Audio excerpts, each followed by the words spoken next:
Well, hello everyone out there in the football world. I am your host, Sanders of the Head Couch Analyst Show, and of course, as usual, I'm joined by my main man, Mr. Andrew Pardue. How is your week going? It's going, man. I'm really tired today, honestly. But, we're living it up. Us Cardinal fans here, doing a lot better than expected, at least in my eyes. So, you know what? Feels good to be at the bye week, though, because that heart attack on Sunday night is still not feeling great. So, but we're doing pretty good. Yeah, I had a great weekend of football, actually, because I didn't have to root for anybody on Sunday. I didn't have to worry about a game. I just watched some football. Watching Pittsburgh versus Tennessee was fun. Watching the Jaguars and the Chargers beat up on each other was fun. The Raiders and Buccaneers was fun for like a quarter and a half until the Buccaneers just, absolutely piss stomped them. So, by the way, records not looking so good for you this week.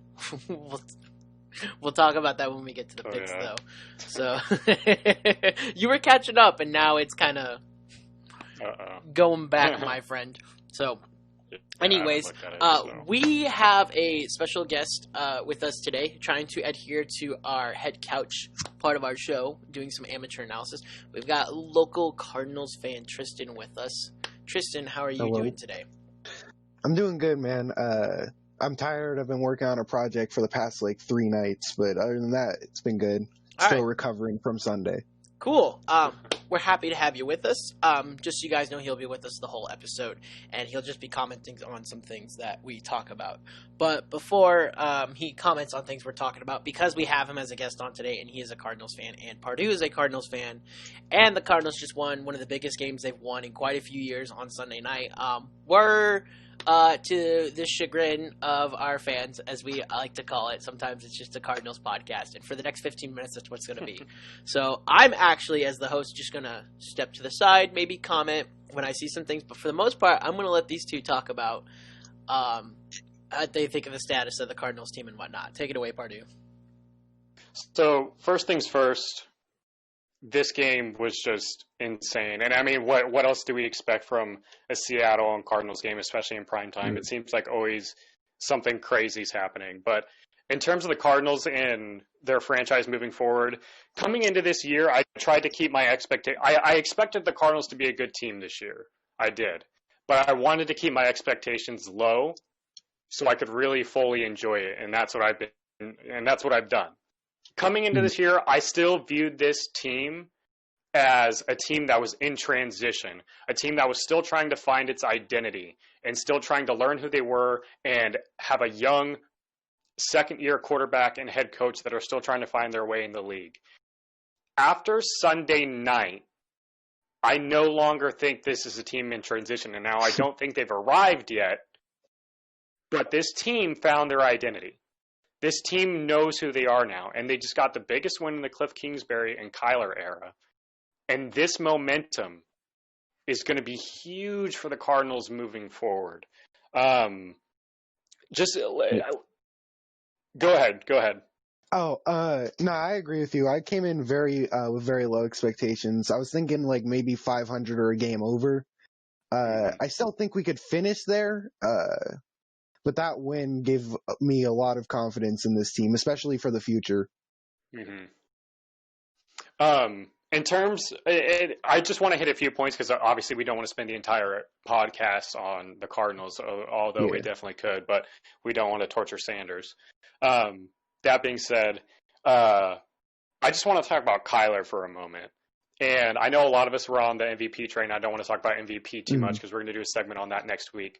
But as of right now, Kyler has more passing touchdowns, more just less rushing yards, but on 20 less carries, he has more rushing touchdowns, more passing yards, and a higher completion percentage through 7 games than Lamar Jackson did last year. So he's putting up MVP numbers, and he just outplayed and beat everybody's current MVP in Russell Wilson at his own game. He had a huge fourth quarter comeback and led this team from behind, something he's done a couple times now as the Cardinals quarterback. And now he's got back-to-back primetime wins and shown the entire NFL world exactly what he's made of. I'm so proud of this team, and I'm so proud of Kyler. What do you think of Kyler's performance? Oh, I think it was great. I see this a lot with Kyler, where like quarters 1 through 3 will be great, but the fourth quarter he seems to switch to another gear where he's just an elite, like top 5 kind of quarterback. We saw it again week 1 against the Niners. We saw it last year, even though they lost against the Niners. He played outstanding in the fourth quarter of both of those games. We saw it even like against bad teams last year, like the Bengals and the Falcons, where he'd either come from behind or play on a different level in the fourth quarter. He's definitely clutch. He's something that Arizona, like sports in general, haven't seen ever. We've had decent quarterbacks like Palmer, Warner, and stuff like that, but I don't think we've seen a talent like Murray, ever for the quarterback position. So you're exactly, or go ahead, Sanders. I was going to say real quickly, when you say Arizona sports, do you mean football? Because players like Steve Nash and Jake Plummer back in the 90s beg to differ. We used to have some real difference makers in Arizona. We've never won with them, but we've had them. Nah, we've never had a true long-term franchise quarterback. Kurt Warner was only a starter here for a couple years. Yeah, I didn't mean football. My bad. Right. So we as Cardinal fans have never had this. We've never had a long-term franchise guy. And the one time you you traded him to the Denver Broncos. I'm sorry, I'm skipping. Who? Yeah. The one time you traded him to the Denver Broncos. It was Jake Plummer, right? And he went to the AFC Championship, 2 years in a row with them? Like, he could have done a lot with the Cardinals, but they were like, nah, don't want to pay him. Yeah, you're right. I totally forgot, but I'm also 23, so that was a little bit before my time. That being said, moving on, one thing I wanted to talk about was the defensive performance in this game. And Tristan, on my Twitter, I've been defending this defense all year long. I'm loving what this defense is doing. They're outdoing themselves every single week, and now maybe the stats and the rankings come back a little bit, but that's always going to happen when you play the number 1 offense in the league. But this team allowed 27 points to Russell Wilson and company in the first half, and then in the second half held this team to 7 points, and not only 2 quarters, but an additional 9+ minutes in overtime. Yeah. And it was all on Vance Joseph's play calling, and everybody wants to ream and destroy Vance Joseph and say how terrible he is. And don't get me wrong, I'm still skeptical on Vance Joseph, but he's been incredible so far this season. And in that game, I was telling Sanders in the middle of the game, I said, if we don't start pressuring Russell Wilson and go back to the aggressive play calling we did last week, we don't stand a chance. And Sanders said, no. There's no way. You don't pressure Wilson. That's how he's just going to beat you. I'm like, okay, well, playing a soft zone with 3 safeties high isn't working either. So I'd rather get beat blitzing. And then we started blitzing, got 3 picks, and sacked them. The defense was incredible. What are your thoughts on the defense? Oh, I agree. The defense was really good. I think Buddha just runs that defense though to an extent. God, like. Chandler's probably our best player on the defense talent-wise, but I think Buddha is by far the heart and soul of the defense. We were, it was 13-7. We were pretty much dead, and then Buddha picked off Wilson at the goal line. Even though no points came out of that drive, it gave us a little bit momentum in the defense. Right. And it was still huge to get a stop there. Yeah, and the one score they got in the second half was off of, an incredible catch by Lockett, who was just on fire that whole day. There was just no stopping Lockett. Even on those 2 great catches he had on Patrick Peterson, Patrick Peterson played it perfectly. Yeah. There was just, you can't beat an incredible throw. It's not possible. That's another player I wanted to get to. Pat Pete has been, for the past 2 or 3 weeks at least, outstanding. No, I agree. He's been lights out the last couple of weeks, and it's something we really need on this defense is a guy who can shut down that side of the field. He held Metcalf to by far his worst game of the season? In 3 career games against Metcalf now, Patrick Peterson has held him. Yards. Yeah. So he's done pretty good against DK. So yeah. And then another player I wanted to talk about.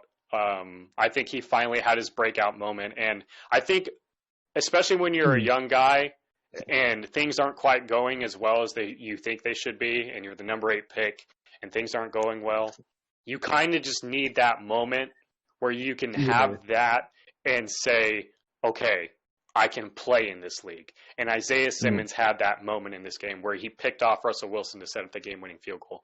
Now, I haven't been critical of Isaiah Simmons outside of week 1. Week 1, I think it was jitters. He got burnt, and then he basically got benched after that, and we haven't seen him much. But when he has been in, I don't love referencing PFF, but he has one of the highest defensive coverage grades in his snaps.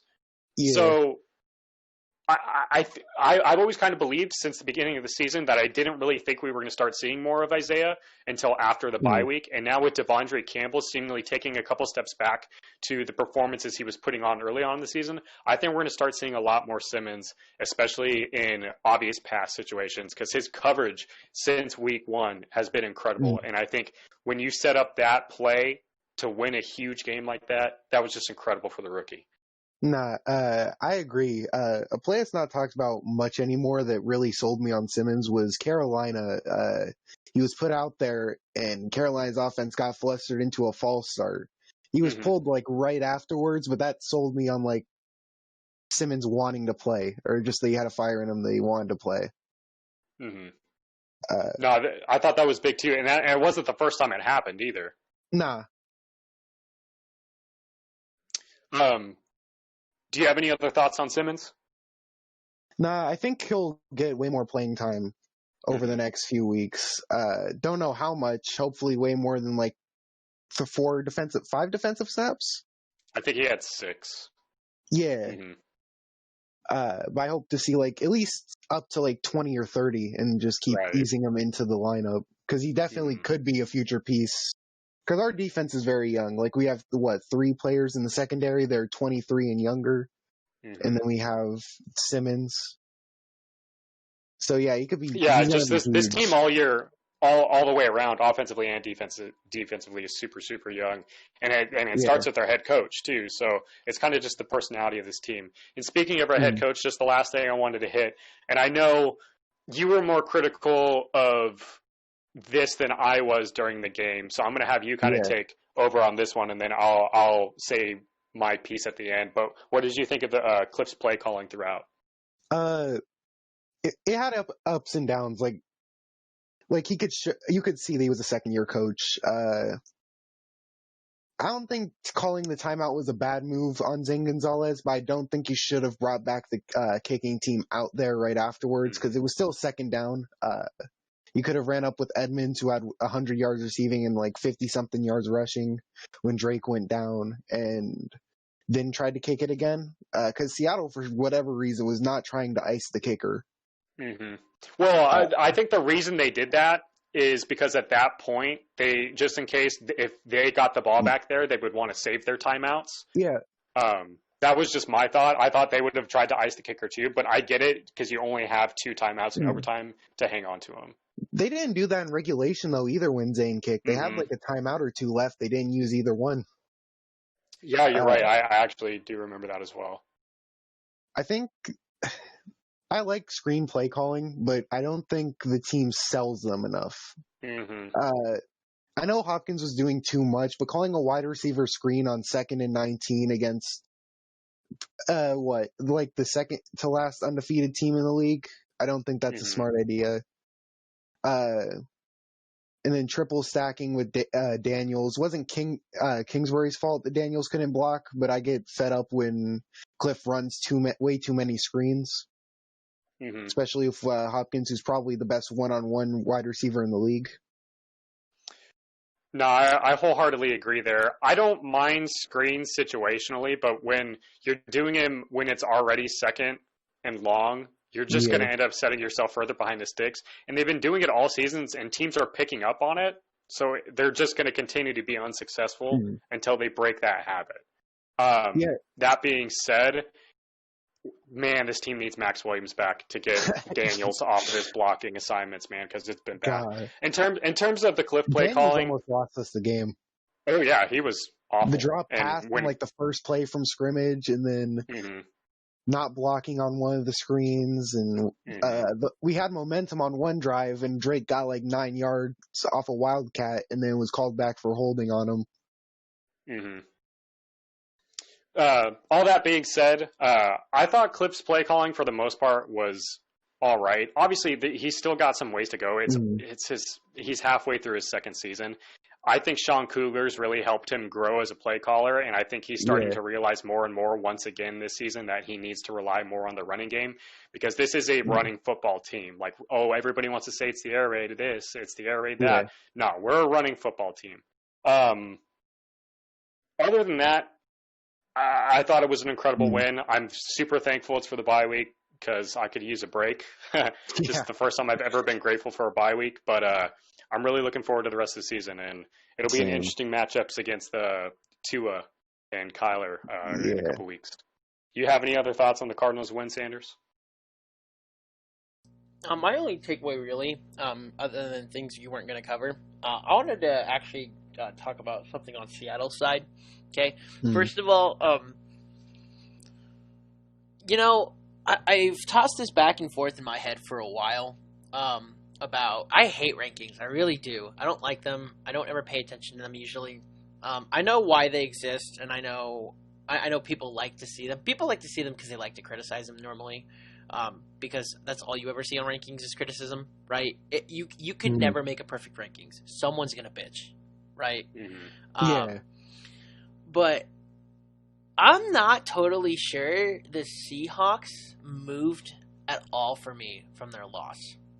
And the reason why is because I had them at number 4, like in my head. Like I always have a top 5 teams in my head. That's it. I don't rank 1 through 32. I just always have who are the top 5 teams in my head. When I think top 5, I think Super Bowl contenders, right? Despite them losing to the Cardinals and me, totally I want the Cardinals to win the division, mostly because I want to be right about my 11-5 prediction. I'm not so sure the next time they meet that the Cardinals win it again, right? I picked the Cardinals to win on Sunday, right? Because I really felt like it was going to happen. And also because Seattle was going to lose a game eventually. And I felt like this is the perfect one. I don't know if it happens again based upon what I saw on Sunday. Sunday was thrilling, but I don't know if that's repeatable. It was also an uncharacteristic day from Wilson, who had a phenomenal first half, and all he had to do was continue half of that, and you guys lose. But he didn't continue even half of that. In fact, I think he went 1 touchdown, 2 interceptions in the second half.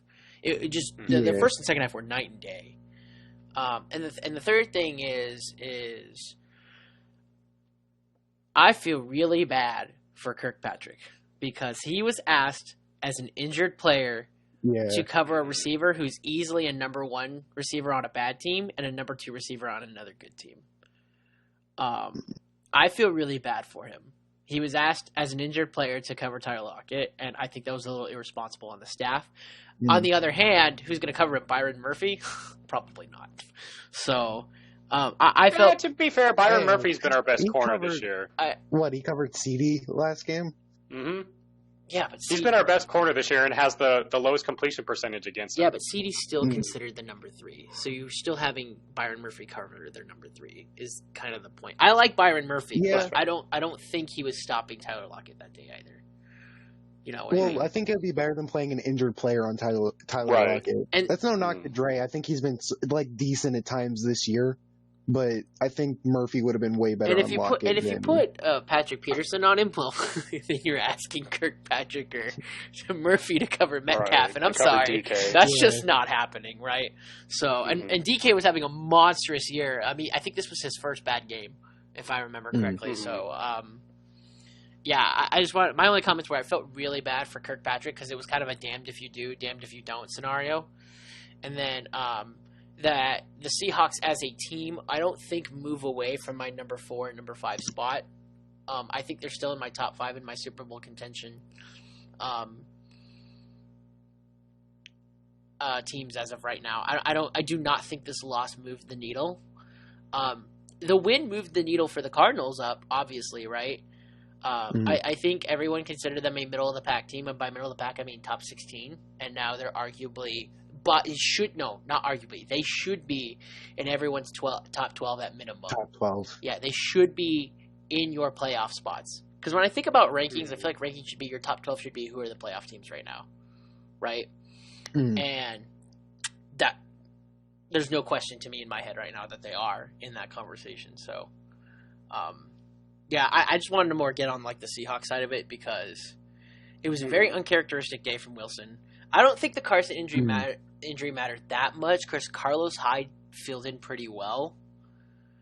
I don't think it would have mattered who was out there, Chris Carson or Carlos Hyde, because Hyde was still running over people at times. So, and we could not tackle Carson to save our fucking lives that game. Neither Hyde as well, right? Right. So, I think that's all I got on that one. I think you guys pretty much covered the rest, mostly from a Cardinals perspective. But I wanted to throw some Seahawks things out there. Yeah, no, for sure. I think just the last thing I want to say is the worst decision Seattle made all game was 3rd and 2. We had no timeouts left, I think. Oh, yeah, they threw it, right? Instead of giving it to Wilson, they handed it off to Hyde, who got stuck in the backfield.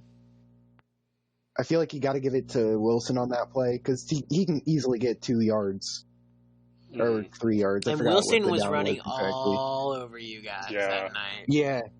So, I guess just the last thing I want to mention too is thinking about it now, I think the play calling was pretty questionable on the Seattle side because they had a 10-13, either way, a multi-possession lead the vast majority of the game, yet they threw it 60 times and only ran it, I believe, 35 to 40 times. To be fair. Which doesn't make sense. Because in the second half, you were lining up 5 guys on the line, so you're starting to stack the box. That's probably why. True. That's what you as a defense were giving them. Mm-hmm. I guess that's true to a point, but you still got to maintain balance and try and run the clock. And even if you are facing those fronts, that's what blocking schemes are for. That's just my 2 cents, I guess. That's our opinion as people who sit on the couch and watch the game. Exactly. All right, you want to move on to the rest of the NFL, Pardue? What do you got for us? So I guess first I wanted to talk about the Carlos Dunlap trade very briefly. Obviously, that's the biggest news of today. Obviously, we all know that the Seattle defense is in rough shape, especially on that defensive line. That's probably one of the worst, if not the worst, defensive line in the NFL. I think getting a really, really good, savvy veteran like Carlos Dunlap will be good for that defense. I don't think it's going to make that big of a difference in the grand scheme because, this is also a team that traded for Jadeveon Clowney last year and only got 3 sacks out of him. So I'm not sure how much of a 31-year-old defensive end from the Bengals who was playing poorly there is going to make a difference for Seattle. But that being said, it's still an upgrade to what they have. What are your guys' thoughts on Dunlap to Seattle? Well, I think Dunlap's an upgrade over what they had. And to be fair, Clowney he was a sack guy, but he was more of a run stopper at this point in his career. Dunlap will be good, but this team reminds me of Kansas City from a few years ago when their offense was really good, but their defense is just holding them back all the time. You know, it's hilarious that you said that because he and I had this exact conversation 3 weeks ago when he tried convincing me on the show that they're the worst defense, and I was like, no, they're not. They're bottom 5, but they're not. They're bottom 2 and he thought it would be a weakness, and I'm like, yeah, it wasn't for Kansas City. And they destroyed everyone till the AFC Championship game, and getting to the AFC Championship is, you being a Super Bowl contender, right? It's just it so happened that A, they got fucked by the Tuck rule, but B, excuse my language, and no, I don't care. And I understand, but for the sake of the show, and then the Patriots are the Patriots, right? For whatever reason, Belichick always has everyone's number when it comes to the postseason. So the Seahawks are in that kind of same scenario, and they have a savvy defensive coach in Pete Carroll. I can see this team still winning the Super Bowl despite a bad defense. It's just riding on the coattails of, Carson, Metcalf, Lockett, and Wilson performing at an all-time high and peaking. Yeah. Right. Mm-hmm. Pretty much for them to win, Russ has to play not near perfect, but close to it. Take away that 3rd interception, they probably win the game, right? Yeah, that's 3 touchdowns, 2 interceptions. That's not perfect, but it's Yeah. So, as for like the Dunlap trade itself, because that was the question, I don't know what this actually does for them. Mostly because I haven't heard Carlos's Dunlap's name in a long time, and when I've been watching the Bengals, shame on me, I haven't been watching the defense at all because I could care less. I've been watching their offense because it's Joe Burrow, right? Like usually when I watch a team, I try to watch both sides of the ball for a team, but the Bengals, I've not done that this year because I really could care less about their defense because I know my team's going to run them over. I know the Steelers are going to run them over, so I really could care less about a defense that's not going to do anything this year. So in turn, I'm going to ignore the couple star players that they have, like Carlos Dunlap. However, when you look at how he's been doing this year, he only has 1 sack this year. He hasn't gotten a lot of plays in this year. I'm not sure what they were doing or thinking. I'm not sure if they were trying to get younger guys snaps, save him for a later in the season. But there's no point in saving him in later for the season because you're not going to make a run, right? Yeah. So I really don't know what was going on. If it was like a scheme problem or the defensive coaches just didn't like him anymore, and it's not like they traded him for much. So. If anything, I feel like this is more of a veteran-savvy trade than it is, like, a super impactful one. And who knows? Maybe Dunlap is super pissed and, he plays his tail off just to, prove a point that he can still be a meaningful contributor. But I don't see this moving the needle for the Seahawks defense for me, right? I think it's a worthy addition, but what does it do?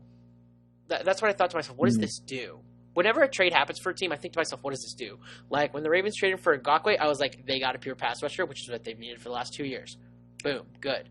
The Lions traded for Everson Griffin. Well, they needed some rotational pass rushing players because they need more than what they got right now. That makes sense. When I look at Dunlap, I'm like, you replaced Clowney? Is that what we did here? Well, like, in all seriousness, is that what they did here? I don't know what this does. I really don't. And until I see it on film, I don't think I can be the judge of it.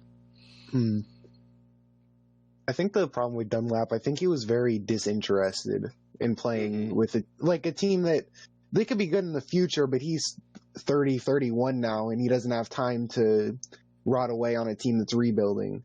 I think Seattle's a good change of scenery, and I do ask the same question you do, Sanders, of what does it do? But I don't think it solidifies a pass rush, but I think it shores up a part of it. No, I agree with what you guys are putting down. Moving on, just because of the sake of time, I just briefly wanted to talk about the mess, really briefly, because we all know, we've talked about it before on this podcast, and we all kind of already know, but the mess that is the NFC East. Again. Because, oh my God, every week it just gets worse. I don't think it does. You want to know why?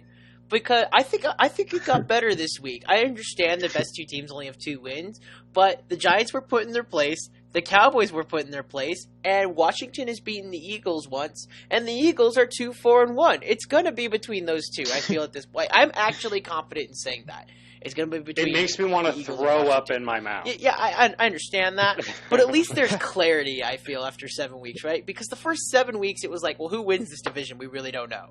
And even last week, I was telling you, hey, if you know who's winning right now, I'd give you $500 because good for you, right?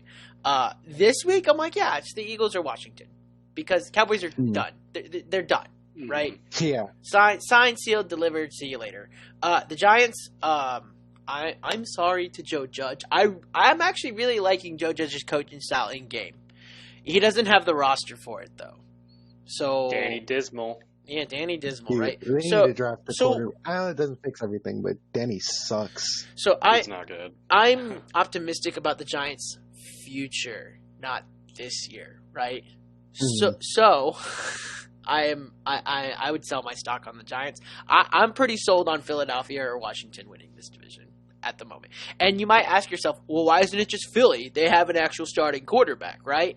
Well, yeah, but you have to remember Washington already beat Philadelphia.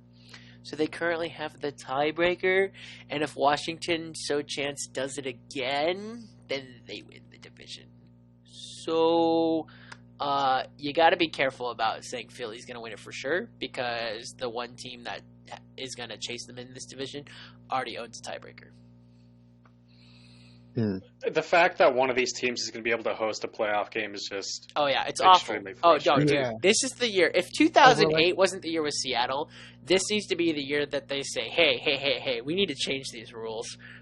If you have a worse record than the other team that you're hosting, you should travel. That's what should happen. Just swap them out for another NFC West team that doesn't make it.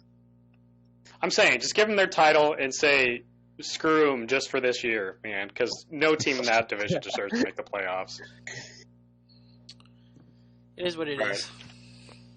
Moving on. I just want to talk about the Bills for a second, because I don't know about you guys, but I've been unimpressed by everything I've seen from them almost so far this season. They got when they played their first really great team of the year, the Titans, they got absolutely demolished and lost 42-16. Their one, I guess you could say, impressive win came against the Raiders. They lost to the Chiefs, who are another AFC powerhouse, and then they struggled against the worst team in the league, the Jets. All these Cardinal fans were panicking at how we only beat them by 20 and dropped 30 on them. The Bills, who everybody thinks is a better team than the Cardinals, only were able to drop 18 where we're trailing by multiple possessions for the majority of that game. Their run game is bad. That defense from last year has taken huge step backs.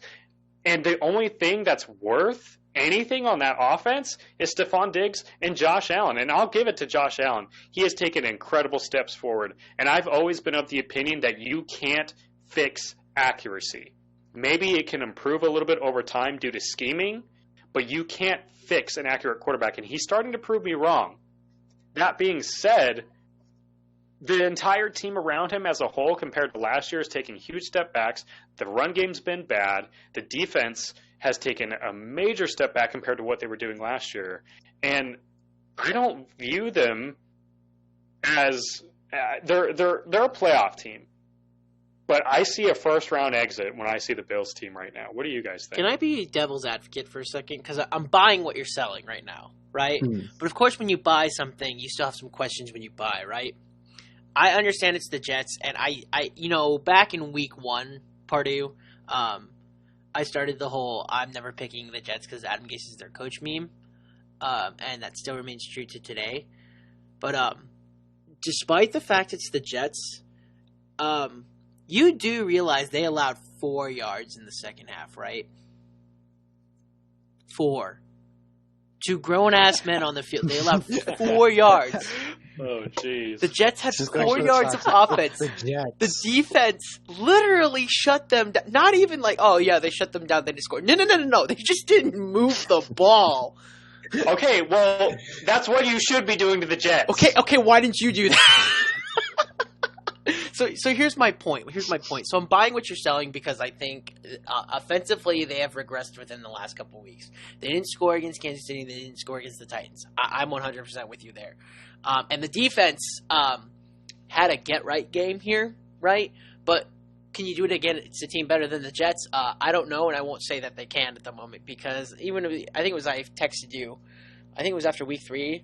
Before the Chiefs game, before they got blown out. I was like, I don't know about this defense, man. It's kind of weird to me. I think it's weird that they blew a 28-3 lead against the Rams. That was my concern, right? But, I mean, in the end, you did what you were supposed to do, right? You scored on 6 of your 8 attempts, right? They were all field goals, but you scored on 6 of your 8 attempts. You won a dirty game. You're 5-2. I'm not high on them. They seem like a first-round exit in the playoffs right now. But this also, because their head coach is Sean McDermott, this feels like a team to where if they look at what they did on defense, and like I said, I understand it's the Jets. I really do. But if you look at what you did in defense and you say, okay, this is what makes us successful, and you found out what makes you successful, maybe you can build upon that. So I'm not ready to sell the Bills as a fraudulent team like I am the Bears. But... Oh, so now you're agreeing with me on the Bears. Dude, I've always been suspicious. I was saying, hey, they're 5-1. Like at some point we gotta like let that take some credit, right? But I didn't. You know me, man. I turned off the TV when the Bears got that first down against the Bucs because they should not have won that game, right? I don't like the Bears team. We're talking about the Bills, though. My point is, though, is I'm not ready to abandon the Bills as much as I would be ready to abandon the Bears. Like the second they were losing last night, I was like, all right, cool. I don't need to think about this team was legit because screw this team.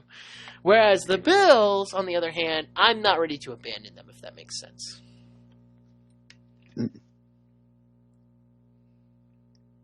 Do you have thoughts on the Bills, Tristan? I think they show flashes at points where they can be this Super Bowl. I wouldn't even say Super Bowl contender, but this contending team. But then they take like 5 steps back. I think weeks 1 through 4, they're really good. I liked almost every part about the team, even though I was skeptical after they almost blew a huge lead to the Rams. But these last 3 weeks where they've struggled and their defenses looked off and they can't beat contenders in the AFC, it worries me for sure. Allen is definitely improved, but then he'll show areas of regressing or his accuracy will get slightly worse at times. They don't have any kind of running game. I thought Singletary was going to be way better coming into this year, and he's not the answer. I thought they'd use Zach Moss way more. I wouldn't even say, like, outside of Diggs, Cole Beasley isn't even terrible. It's just that they can't get it done against good teams. I think we're all in agreements there. Last thing I wanted to talk about in terms of weekly news, I think we're all kind of looking at what's going on to the Pats. And I mean, I'm laughing, but I mean, it's obviously a downward spiral going on right now in New England. And Cam Newton, everybody was so happy for Cam, including me, in the first couple of weeks. He was playing really well. He was leading that team to victories. And we thought, okay, maybe this team would be all right without Tom. But Cam Newton looks as bad as he did in the games he played last year over his last couple of games. And at first I thought, okay, maybe it was because of COVID and he got out of rhythm. He wasn't practicing. Maybe he just needs a full week of preparation again and he'll get right back on it. And I was very wrong. The Pats look bad. That defense, it doesn't look the same either. And Cam Newton's been bad.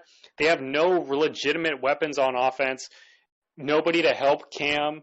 I mean, obviously, you're not going to go to Jarrett Stidham, and if you do, it's not going to be an upgrade. Well, I'd argue you would look the same if 5 of your players sat out too, right?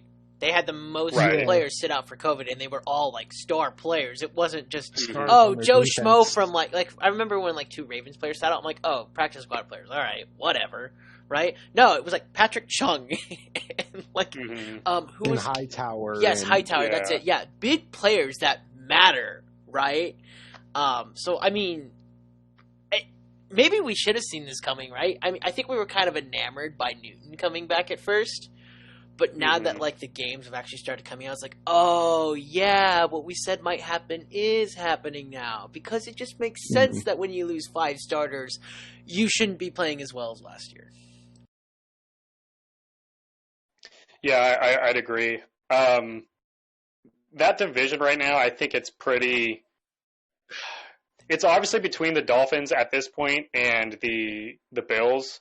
I'm not buying the Dolphins. I'm on to see what they do with Tua this week before I can really make that justification. But I think the Patriots are out of it. I think they need to get through this year, and then I don't think Cam Newton's going to be a long-term answer. He's already on a 1-year deal. He was looking to come into this season and potentially get paid going to another team, so I didn't expect them to want to go long-term with Cam Newton either way. But it's obviously that experiment isn't working out. I don't think he fits very well in Josh McDaniels' offense. With that being said, I think it could get ugly down the stretch for the Pats. I agree. Cam, the first 2 games of the year looked like he was going to be a comeback player of the year candidate. He had a really good game against Seattle, and he had a really good start against the Dolphins. And then it was kind of just a downward spiral of he got COVID and then he came back and then he's had 2 or 3 bad games in a row, including whatever happened against San Fran this Sunday. Yeah. I don't know if he lost his brain or something, but that was one of the worst QB performances I've seen all year from any quarterback. Mm-hmm. It's not even just Cam. That offense has nothing. They have Edelman, who's pretty good, but outside of that, their number 2 is like, I'm an ASU N'Keal fan, Harry, and he's been like non-accessible. N'Keal Harry. Yeah. And he's been a huge disappointment. I think if that offense, or if that team in general needs to go somewhere, I still have some faith in their defense, even after a few starters going out. I think they need a playmaker if they're actually buying into the fact they can still be a playoff team. Mm-hmm. Like even like an I don't think they will go after Allen Robinson, but an Allen Robinson type player would be huge. No, I agree. I think they need to get a weapon or weapons for Cam Newton at this point. But I mean, with the rumors that they're about to trade probably their best player, Stephon Gilmore, Mm-hmm. I don't really know if I buy that rumor's true. But I mean, if it is, and you do trade arguably your best player, you know where the Pats are, and they're ready to rebuild. Well, at that point, Mm-hmm. it's Belichick, right? He's a smart businessman, right? When I say businessman, he knows how to wheel and deal draft picks. Like, I remember he traded, the biggest steal, one of the biggest steals ever. You want to talk about steals for a wide receiver? Okay, you thought Hopkins was a steal. Let's talk about the fact that Randy Moss was a fourth round draft pick trade. He literally traded for Randy Moss for a 4th round pick. Okay, Hall of Fame wide receiver who led this team to 17-0 with the Brady to Moss connection for a 4th round pick.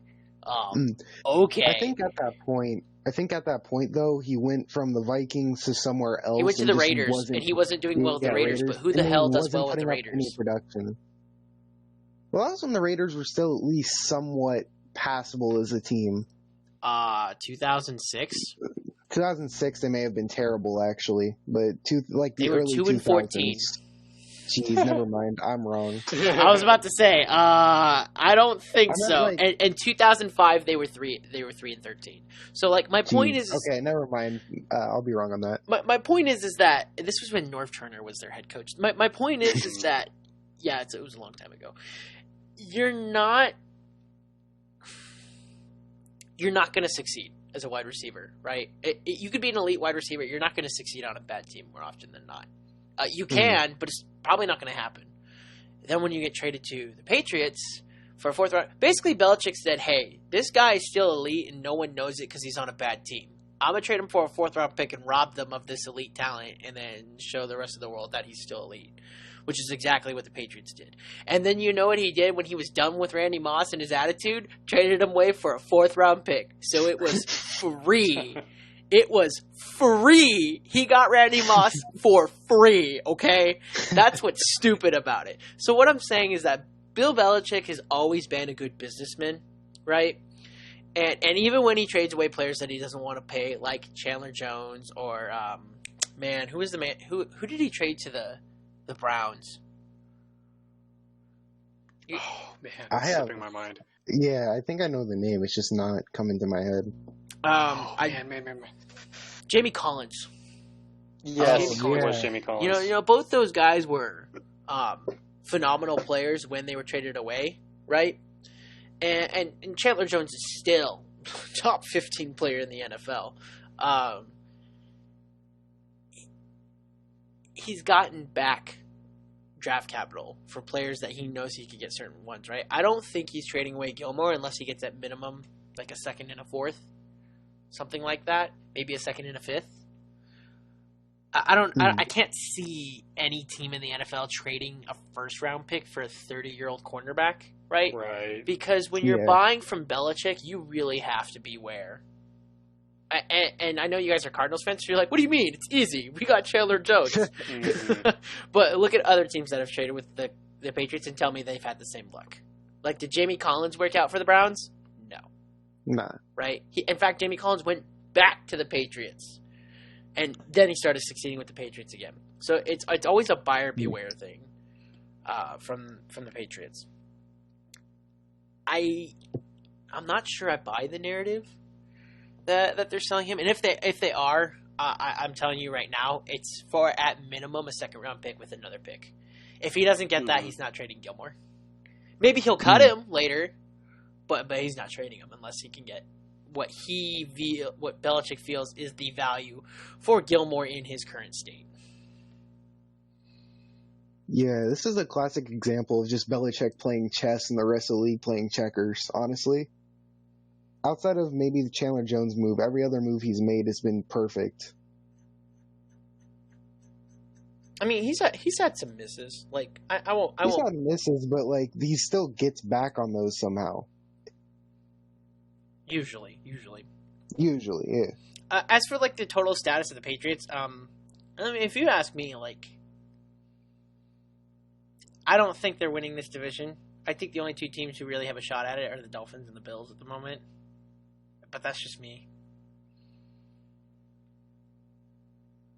Pardue, you got anything else on them? I think that's all I got on the Pats, man. All right, sounds good to me.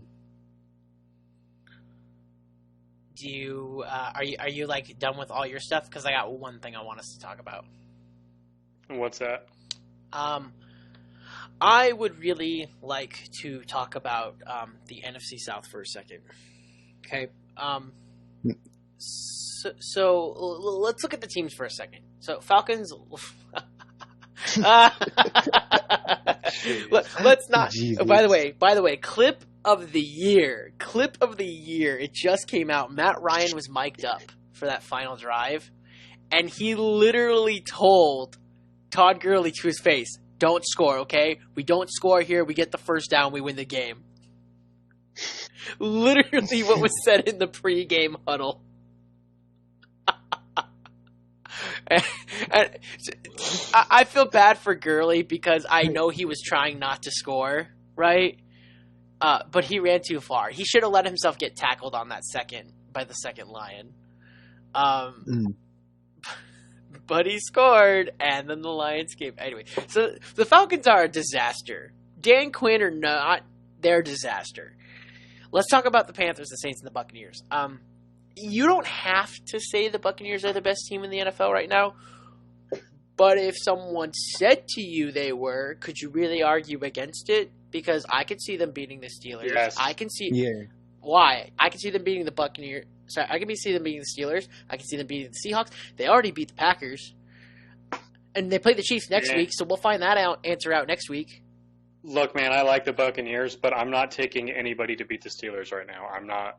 I honestly, you can say they're the best. You could make an argument that the Bucs are the best team in the NFL and that they could beat anyone, but I'm not taking anybody to beat the Steelers right now. I disagree because I have the Steelers as the best team in the league, but I don't think they're unbeatable. I feel like the Chiefs could beat them, the Bucs could beat them. Now, would I pick the Steelers to win that game if we were given that matchup? Yes, I would pick the Steelers, but I wouldn't be shocked when the Bucs or the Chiefs beat them, if that makes sense. As for how they are in the division, are the Saints going to challenge them at this point? Like, will it come down to the wire, or are the Bucs going to continue? I'm not a fan of the Saints. Because I'm not a big fan of the Saints this year. Because if you ask me, I think the Bucs are going to continue this and they're going to win this division, hands down. Which leads me to talk about the Saints and the Panthers. The Panthers were man, I don't know if you actually watched that game or not.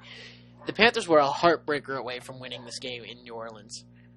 I definitely feel that these two teams are going to be fighting each other come week. I think they play each other 17 for a wild card spot. If not wild card seeding, if they both make it. What do you think? I think the Saints and the Panthers are definitely two teams that are very not similar, but can definitely match each other. I think a huge part of the Saints struggling, I wouldn't even say struggling, but Michael Thomas being out hurts that team so much. Since he's left, the Saints have looked or since he got injured, the team has looked completely different. No, I agree with that as well. And when I'm looking at this division, I'm honestly really shocked how well the Panthers are playing, competing. And if they get Christian McCaffrey back, they're going to become a real threat in the division. I'm not really buying what the Saints are selling, to be quite honest. I have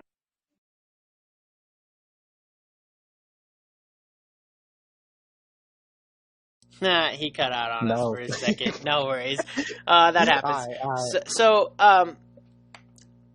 either way, he was probably going to say that he doesn't like how the Saints are going, especially with Emmanuel Sanders not performing probably as well as we wanted him to, and the defense kind of seems like a liability at times. Like they had to have a typical Drew Brees drive to win a game against the Chargers, which the Chargers' offense is potent with Justin Herbert, but you're supposed to beat down teams like that, right? And they didn't on Monday Night Football. So, I mean,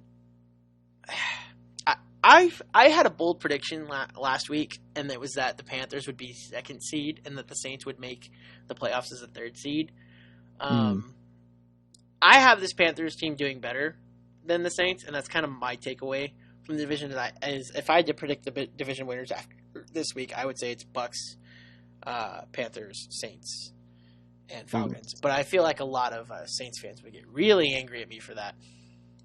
I disagree. I don't like the Saints right now, but I think Thomas is such a huge part of that offense that when he comes back, there will be a different gear to how the Saints work. Yeah, but I could say that about Christian McCaffrey too, right? Yeah, you can say that about McCaffrey. I think just missing the best receiver, because like Mike Davis filled in and did really well so far. I think you can't take the number one wide receiver, or not number one, but top 3 wide receiver at least, and expect a similar production from the backup. Could be the same for McCaffrey, but Mike Davis has been doing really well. And I can't say that about whoever replaced Thomas on the Saints. I know Sanders did, but whoever filled in the number 2 spot. Nobody. I mean, I'm sure there's a name, but like the name doesn't come up, right? It's not immediate. So, anyways, that's all I had to say. That's all I had to say about. I'm back, by the way. Yeah, cool. There we go. So that's pretty much all I had to say about the NFC. What did you want to say about the Saints? Since you said you're not buying them. What was the last thing you heard me say? You said I'm not buying them, and then dead silent. So basically, your entire reasoning. Yeah, I'm pretty sure I said a lot after that. I think the first things first, I'm not really buying the Saints. I'm not buying what they put on the field so far this year. I don't know if you heard what I said about the Panthers. I said I like the Panthers and what they've done because a lot of people were expecting them to be a rebuilding team this year, and they weren't expecting them to be really good. But now they're about to get Christian McCaffrey back, and I think they're going to keep the Saints out of the playoffs because I think if any division is going to put 3 teams in the playoffs this year, it's going to be the NFC West, and that's not me, sucking up to my own division. Oh no, there's people claiming they can put 4 in, right? Yeah, it's not unrealistic. So that's why I don't see 3 teams out of the East. I could see because I believe you said the Panthers and Saints face each other week 17. They do. That will more likely than not be for a playoff spot. And I think if Michael Thomas, who knows, maybe he gets traded before the deadline. If he's not on that team and Christian McCaffrey is back and healthy and they're firing on all cylinders and they've gotten through basically a full year of Matt Rule and Teddy Bridgewater, I could see the Panthers upsetting some Saints fans and them being eliminated from the playoffs this year. You know what I'll tell you right now that I'm excited for? So the Panthers play tomorrow night and they play the Falcons. Whatever. So they'll probably be 4-4. If they're 3-5, then I take back everything I said about the Panthers losing to the Falcons. Divisional game or not, you shouldn't be losing to that team. But the following week, they're going to get Christian McCaffrey back, week 9, and it's going to be against the Chiefs. It's a pretty big litmus test for what kind of team you're going to be, right? Week 9, you're 4-4. Okay, it's time to nut up or shut up. Do you, and after week 8, do you start 5-4? Do you start 4-5? It's a massive difference, right? And then they play the Bucks the following week. So Panthers got a rough schedule after tomorrow night's game. So we'll see what they're about in the next 2 weeks, considering how they're playing 2 teams that you'll have to either A, beat in the Super Bowl if you were to play the Chiefs in the Super Bowl, right? Or beat in the playoffs, i.e. the Buccaneers. I'm going to say I'm very impressed with Teddy Bridgewater. He did good with the Saints, but I didn't expect him to be I expect him to be decent, but I didn't expect him to be like a good starting quarterback for Carolina. I thought he was more of a transitional from him to whoever the next quarterback was, and I've been proven wrong so far. He's been really good, serviceable at least. And then you have DJ Moore and Robbie Anderson, who's probably one of the most underrated free agent pickups this offseason. Mm-hmm. Clicking. And Curtis Samuel as well. They just got weapons all over that offense. Yeah. And then Rule has been really good for a first-year coach coming from Baylor, especially to lead a team that doesn't really have a direction yet to 500 or 500 by tomorrow through halfway. Man, he's already making them 4-4. Dang. Let me tell you, buyers beware on that kind of comment. True. If they go 3-5, I'm flaming you on Twitter. It's your fault. God. All right. Alrighty, are we ready to move on to our segment? I have some bad news. Sure. I forgot to prepare my takes. That's cool, because I got mine. Okay. We can comment on yours this week, because I have nothing. I completely forgot. I mean, that's totally fine by me. Oh my goodness. Okay. I really dropped the ball. It's been one of those days. No, man. It's fine. Don't worry. It's okay. That's why we're head couch analysts. Yeah, I agree. So, after this week, okay, this is going to be my check down. By the way, I'm going to explain this for Tristan and any new audience member we have. We have this thing where we do a check down, a first down completion, and a Hail Mary. We're trying to come up with a name for it, where it's something to do with passing. But essentially, I like passing from the couch. That was my idea. I know, it's good. We'll see if that sticks or not. But either way, a check down in football is always like a really safe play, right? It's just you don't see anything far, you check it down, maybe you get 3 or 4 yards out of it. Maybe it becomes a big game, but more than likely it's just a safe thing, right? So our check downs are always like some safe statements. The first down completion, well, that's kind of a bolder move, right? Because if it's 3rd and long, right, and you're going for a first down completion, it's a big thing. But also sometimes on those first down completions, sometimes wacky things happen, whether it's pass interference or maybe it was too close to call, right? So not everyone's going to agree with how first down completions happen sometimes in big moments. So our first down completion is usually a take where we feel like most people should agree with us, but some won't. And then Hail Mary is, well, it's a prayer, right? And that's our hot take of the week. So that's how that works. So for my check down, I'm actually really confident in saying this, and I feel like I feel like everybody should agree with this at this point. Maybe there's one fan base that won't agree with me, but that's because I'm saying things against this fan base. I think the Titans are guaranteed to win the NFC South as of week 7. Going into week 8. Why?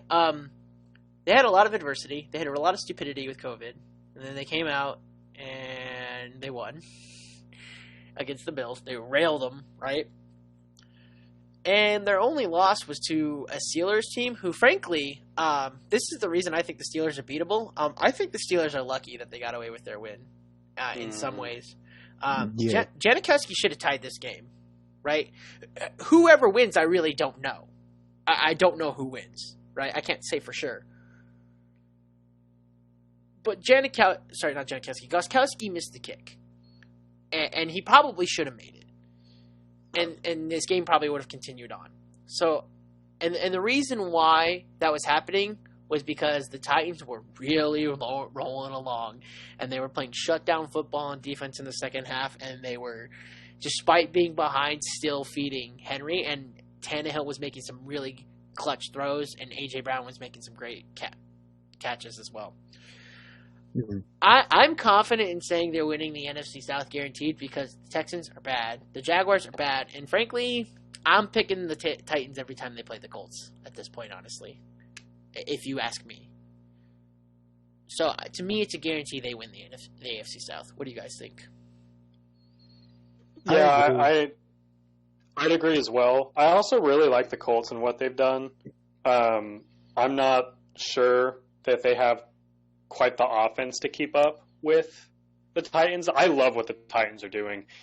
I've said on this podcast so many times how much I really, really do love Ryan Tannehill and what he's doing, especially this year. And then that connection he has with A.J. Brown is seemingly getting better each week. And then, obviously, you have King Henry back there. He's arguably the best running back in the National Football League right now. I love what the Titans are doing. They almost very nearly beat what I view as the best team in the NFL right now in the Steelers just this last week. I think it's almost a surefire, thing that they're going to win their division. Mm. Oh, I agree. Colts, it's not an offense thing to me. I think they have pieces like Hilton and Taylor. Phillip Rivers, to me, isn't the quarterback you need if you're going to be competing for a division title. He can have these moments of being really good and like prime Phillip Rivers, but he'll chuck the ball up into triple coverage and throw these passes where there's no one even near being open and it's picked off or deflected. He's not mobile, so he can't really escape the pocket. And he's the main concern for me on that team. Or else they'd definitely be up there with Tennessee. They've got 2 against New Orleans. Tennessee, like you said, has probably the best running back, or arguably the best running back in football in Henry. And A.J. Brown is, to me, very underrated. Mainly because he plays for Tennessee. And I don't think he's on DK Metcalf level, but he's at least right below it. Mm-hmm. Vrabel is an amazing coach as well. It's another. Oh yes. Mm-hmm. Me and Sanders have talked up Vrabel for a long time on this podcast. We're both big fans of Vrabel as well. But those are my thoughts on the Titans. If you guys got anything else, nah. Is Sanders there? Yeah, I'm here. So okay. The next one, I don't think is going to create any controversy at all. I feel like most people should agree with this. Maybe some wouldn't. Maybe some salty Seahawks fans or maybe some salty Cardinals fans would disagree. I really don't know. But if you ask me personally, the NFC, most divisions, you can say to yourself, these 2 teams are in it and these 2 teams are not, right? Most divisions you can do that. I could do that with the NFC East right now. Washington, Philadelphia, New York, and Dallas, I don't think are in it, right? The NFC South, I can pretty much say I'm pretty sure it's Tampa Bay alone. The NFC North, Green Bay, okay? The AFC North, it's the Steelers and the Ravens, and the Browns might compete for a wild card spot. The AFC East is the Dolphins and the Bills. The AFC West, it's the Chiefs and maybe the Raiders. The AFC South, it's the Titans and the Colts. The NFC West, all 4? Yeah. I think I would exclude just the 49ers because I think just the injuries will hold them back. I wouldn't even exclude them, and here's why. Their last 2 games, they killed the Rams. And they killed the Patriots. And then you can say what you want about the Patriots, but they killed their divisional opponent, right? Injured. And then they killed the Patriots, injured. What happened on Sunday was an embarrassment to a Belichick team. An absolute embarrassment. Because Kyle Shanahan is such a great offensive coordinator, and Robert Saleh is a great defensive coordinator. Kyle Shanahan has done what you are supposed to do if you are a specialist in an area, right? And it's what Belichick has done. Belichick has said, I'm the head coach, I'll make the final calls and whatnot for drives, but in the end, I'm a defensive coordinator at heart. Josh McDaniels, you control the offense, and you and Tom Brady will do your thing. I'll make judgment calls, but you and Tom Brady do your thing. Kyle Shanahan's doing the same thing. He is the head coach who is making judgment calls, but essentially is leading an offense and telling Robert Saleh, you do your thing on the defense because that's not my thing. This is something Mike Zimmer should learn, by the way. Great defensive mind. He should stay away from the offense, and I don't think Zimmer's staying away from the offense. The Vikings team reminds me of a team that's led by a defensive-minded coach, and I think Zimmer needs to step away from the offense. That's another time for another day, though. The 49ers team is a well-oiled machine, and that's why I can't count them out. I think they could beat the Seahawks, Cardinals, or Rams if they were playing next week. I don't think I'd pick them. Maybe I'd pick them to beat the Rams. Maybe I'd pick them to beat the Seahawks. Hell, maybe I'd pick them to beat the... See, that's my problem, right? I'd have to really, really sit here and think about those matchups. It's not obvious to me. If you ask me, this entire division is wide open between all 4 teams still, and we're almost halfway through the season. What are your guys' thoughts? I'll let you guys go on. I went on my rant. You guys can say what you want. So I agree. It is, well, I still kind of stand by my statement where I don't think the 49ers are in it at this point. Now, I still think the 49ers are, for everything that they've gone through in terms of injuries and losing basically their heart and soul on the defensive side and maybe even the team in Bosa and just everything that's kind of gone into their season, they're still winning. They're still winning games. They're beating good opponents. So my hat's off to them. That being said, I don't know. It's tough for me to say they're going to win the division. It's tough for me to say any team in this division is going to win it. That's my why point, though. I don't think anyone's out of it, right? Right. So I wouldn't say they're out of it, but I say they have the very least likely chance to win it, just because I feel like they're missing so many pieces. And Deebo Samuel, one of their best offensive weapons, is going to be missing more time. They still have George Kittle. Their running back room is a mess right now because of all the injuries they have, taken on. And yet Wilson I don't did know. just fine. Yeah, didn't he get hurt? Wilson? No, it was. Yes, he got hurt. It was McKinnon He that got hurt at the end of the Patriots game. Oh, maybe I'm thinking of someone else because I thought I remember Wilson getting hurt and then Jermichael Hasty coming in and taking it over. No, Wilson got hurt at the end of I think on his 3rd touchdown he got hurt against New England. So that's long or the severity, but I know he did. Right. So either way, I don't know because it's still too early on in the season, and more injuries are going to occur to every single team. So I think at this rate, they've got the injury bug, and probably more are going to happen. And I just don't think that they're going to be able to continue on. They remind me a lot of the 2014 Cardinals with all the injuries that they're currently taking on right now, and we all know how that turned out. So for me, yes, the division is wide open, but I would eliminate the 49ers. They're still definitely a playoff contender, though, so I'll give that to them. Tristan? So I disagree, I think. Well, I agree and disagree. I don't think San Fran's going to win the division, but I think they easily can make a playoff spot. I don't care how bad the running back room gets. It seems that you could just plug in any running back into that system and they do something.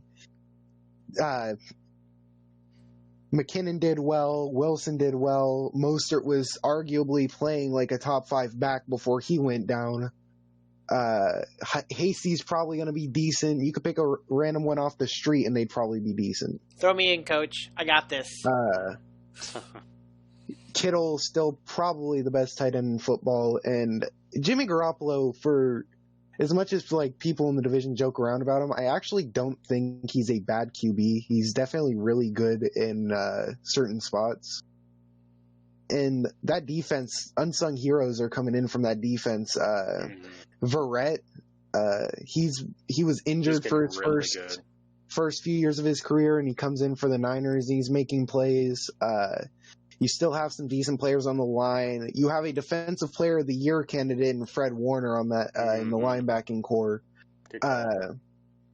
You still have 2 of the best coaches in the game in Shanahan and Saleh. Definitely don't think they'll win the division over Seattle, Arizona, or LA, but I think they will make a wild card spot. As for the rest of that division, I can't really pick any teams. The Rams are proving to me that last year was just a fluke down year. And that McVay is still a not top coach, but still a really good coach. The Cardinals have gotten better, and then Seattle, even after that loss, still have the best offense in the league, and Wilson had a very bad game. That's like very uncharacteristic of Wilson to have. Nah, you're right. I really can't pick anyone for that division. I don't think all four are gonna make it because I still think there's good teams in other divisions. I think there will be one that's left out, but I definitely think three will get in. Okay, cool. So, this is probably the mildest hot take I've ever had, and I wouldn't even call it a hot take. I would call it a... What was the word I just had in my head? A medium Buffalo take? I mean, you could call it medium Buffalo take, but there was an actual word I had for it. Maybe one that makes people angry, right? Not like a hot take, but it just makes people angry. Mostly because I firmly believe this to be true.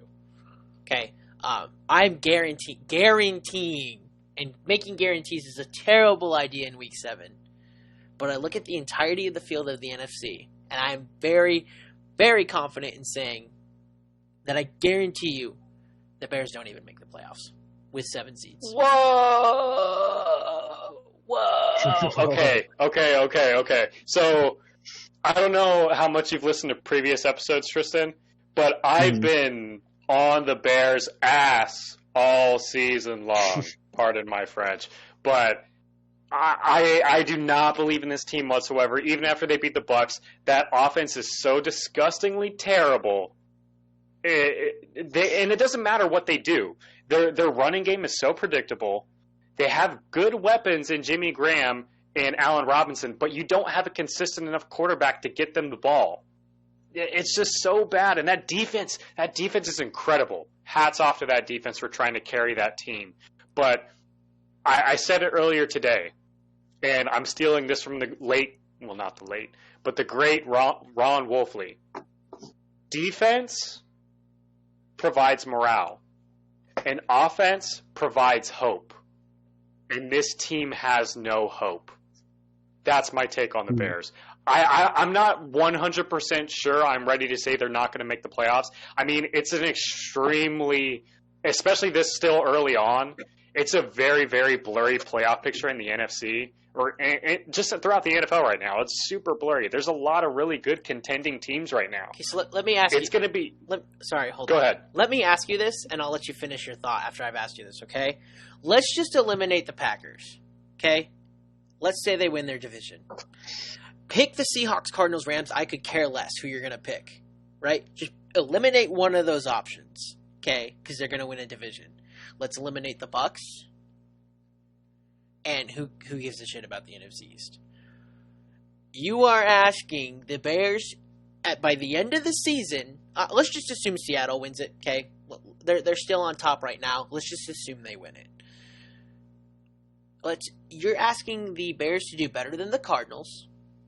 You're asking them to do better than the Rams, and we already saw what happened Monday night. You're asking them to do better than the Saints, which that matchup does happen. The Bears do play the Saints. And you're asking them to do better than the Panthers. Now, the Panthers are 3-4, a little bit weaker. I think they could potentially beat the Panthers. But here's the thing, though. Though all 5 of those teams, did I list 5?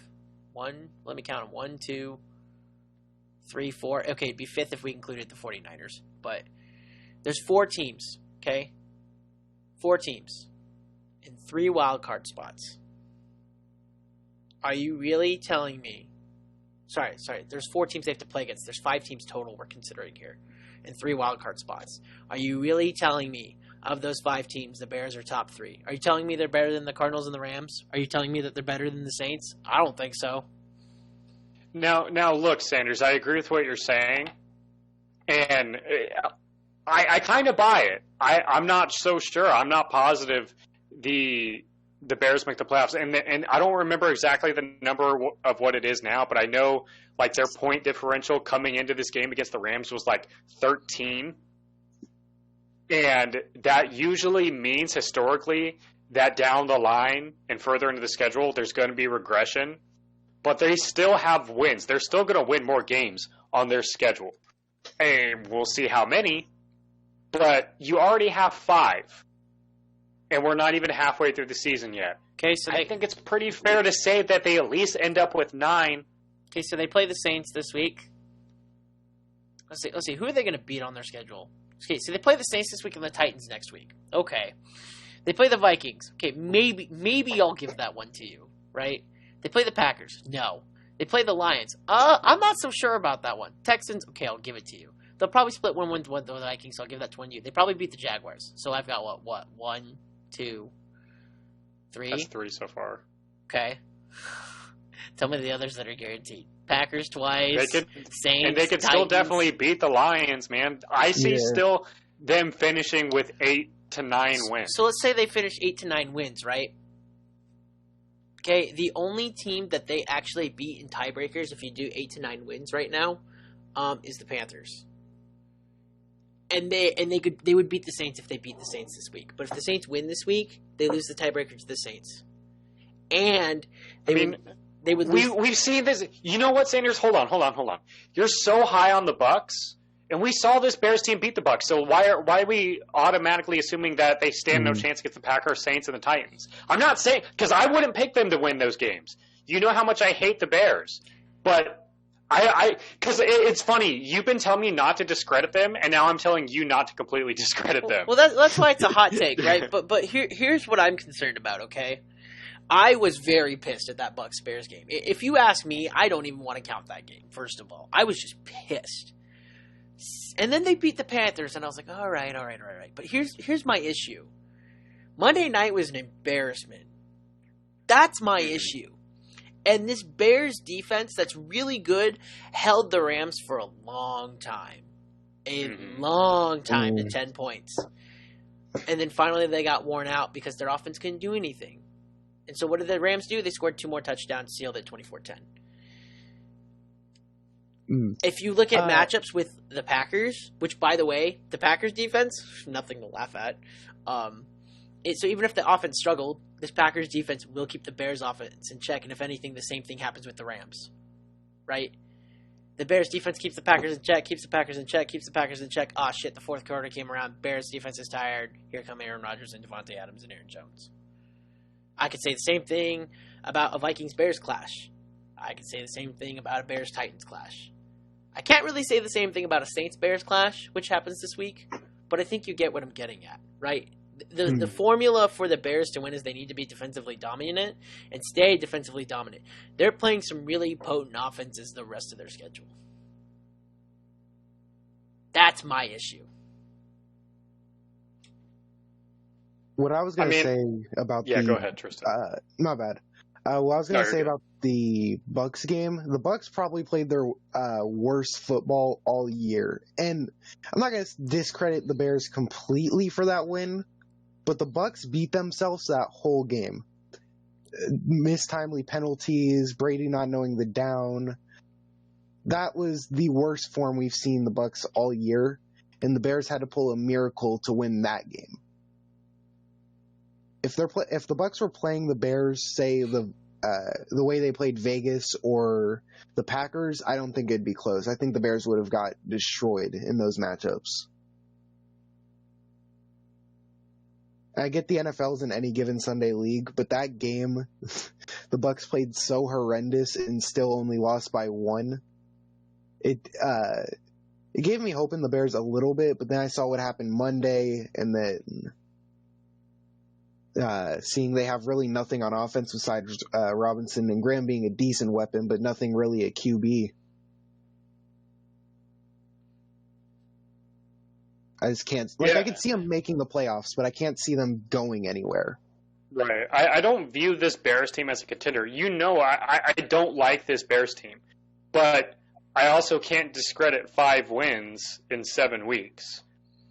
Because I believe that's true. They're 5-2. Yep, 5-2. Correct me if I'm wrong. Man, so I can't discredit that. They've been bad. They've won ugly, and typically that point differential brings on regression. I do expect this team to regress, but I still kind of view them finishing with a winning record. Like, that defense is still good, and that offense, if given short fields and good days by Nick Foles, because he'll have them, they'll still win a few games, and even games they're not supposed to win. If you ask me, just looking at the NFC West and NFC South, man, I think you need to win 9 or 10 games, and I think the Bears win maximum 9. But the problem is they lose tiebreakers right now. That's their biggest problem is they lose tiebreakers right now, because the Cardinals are 2-1. Sorry, not 2-1. The Cardinals are, I believe, 3 and. Who did they lose to? They lost to the Panthers, right? They lost to the Lions and the Panthers. So Ooh. they've lost to 2 teams in the NFC. So Okay, yes. never mind. So they don't win that tiebreaker right now. Mm-hmm. The Rams do win that tiebreaker.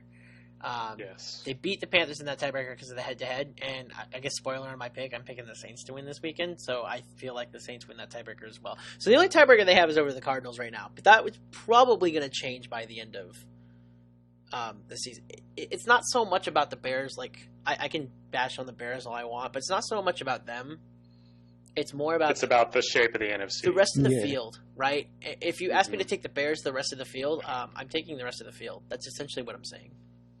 Mm-hmm. No, and I can completely agree with that. But so yeah, that's my. I'm kind of glad this created more discussion than I thought, because I thought I'm like, you know what, I'm going to guarantee that the Bears don't make the playoffs, and Pardue's going to be like, yeah, I could see it. Why not? Right? I'm glad it created more conversation than I thought it would. I just think it's hard to discredit, because I've been talking all this crap about the Bears all season long. Yeah, and last week I was telling you slow your row. It's 5-1. Let's see what happens after Monday. And because a big part of me trolling them was satirical, and just me kind of being a head couch analyst and kind of a hater, but I can't completely discredit a 5-2 team before the midway point of the season. So they also beat the Bucks. So I know I really, no matter how they did it, I really hate team-based analysis. Right? I despise it. But if we look at 3 of those 5 wins, it was the Lions on a miracle drop. By the way, the Giants and the Falcons were the other 2. Right. And the Falcons were because they blew that incredible lead. And we were like, oh, Trubisky. Or no, sorry, not Trubisky. We're like, oh, Nick Foles is back, right? So the games tell me, with how close they are and how dreadful 2 of their losses looked,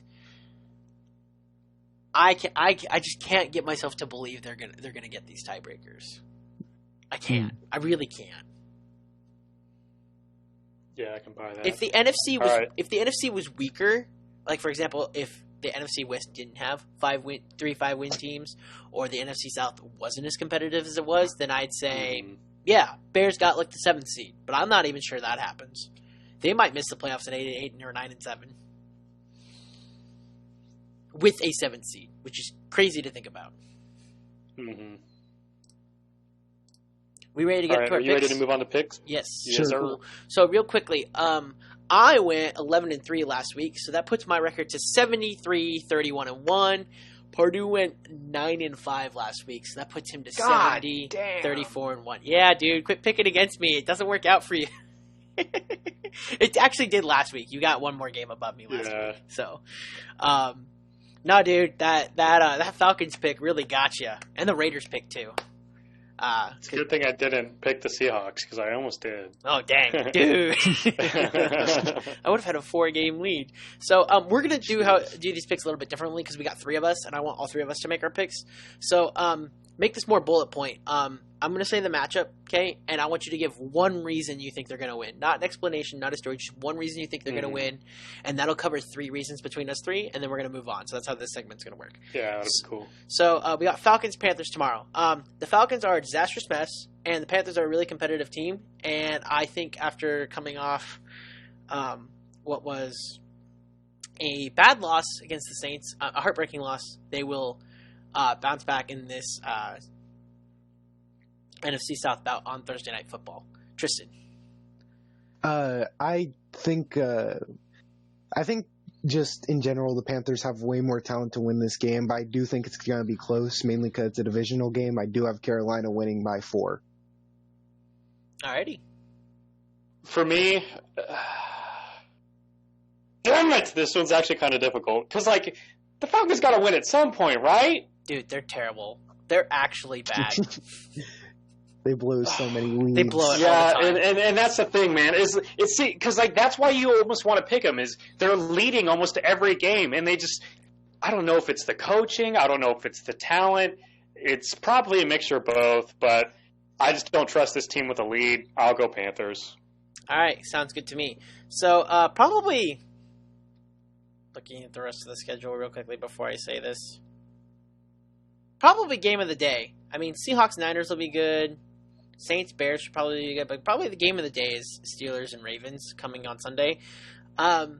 If you ask me, and we still have till tomorrow to flex it, I hope to God they flex it tomorrow. Please flex the Eagles-Cowboys out for Ravens-Steelers or Seahawks-Niners or Saints-Bears. I don't care.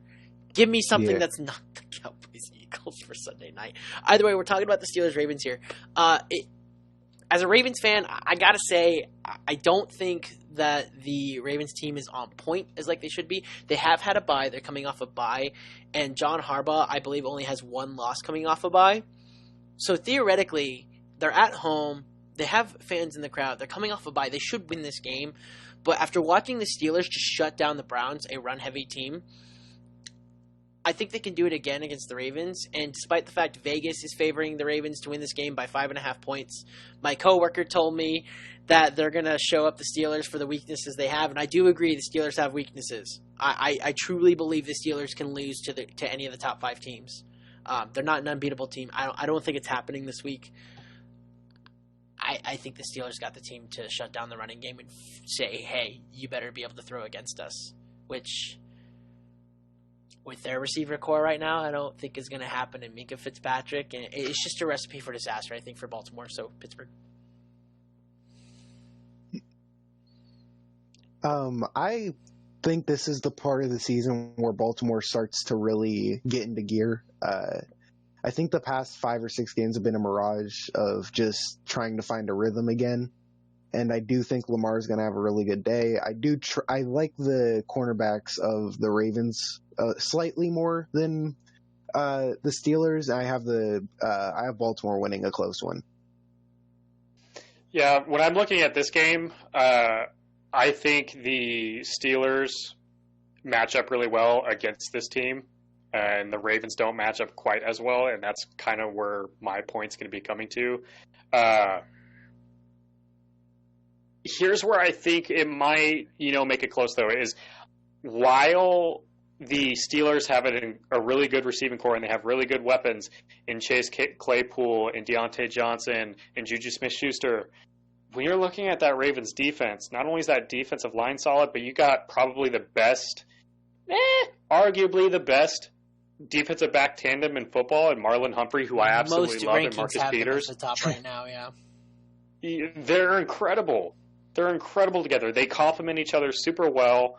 And the safeties make up for Marcus Peters' mistakes whenever he does make a mistake. Mm-hmm. And that's what I love about this Ravens defense is I feel like it's the most well-rounded defense in the league between the front 7 and the back end. That being said, that offensive strength for the Ravens relies too much on the run game, and it's not that I don't think Lamar can't pass. I just don't think he has the weapons that the Steelers have to keep up. I think it'll be close because it's a divisional game and it's always a smash mouth game between Baltimore and the Steelers, but I'm going to have to give the edge to the Steelers here. Yeah, cool. I mean, I'm with you on that one. Tristan, the fact that you said the Ravens are going to win, I'm happy because I want them to win, but from an analyst perspective, I'm not sure it's going to happen this week. No, I could definitely see it going either way. Yeah, so do I. Rams-Dolphins. Okay, so this one's kind of hard, I feel. Dolphins are kind of on the up and up.